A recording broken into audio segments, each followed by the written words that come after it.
राधू जी लड़की ने 4 सरकसों का कला बतलाया, 4 सरकसों का खेल बतलाया और लड़की ने गिलास के ऊपर शगत्तू से बात लगा दी भारी, भगत ने भारी लगाया,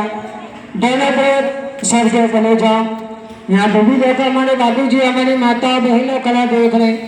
मेहनत का देख उम्र का एक मन मिला। बाबू जी लड़की सर का मदद करने गए, कहीं गिलास छिड़क गया तो लड़की का मुंह हाथ तोड़ सकता है,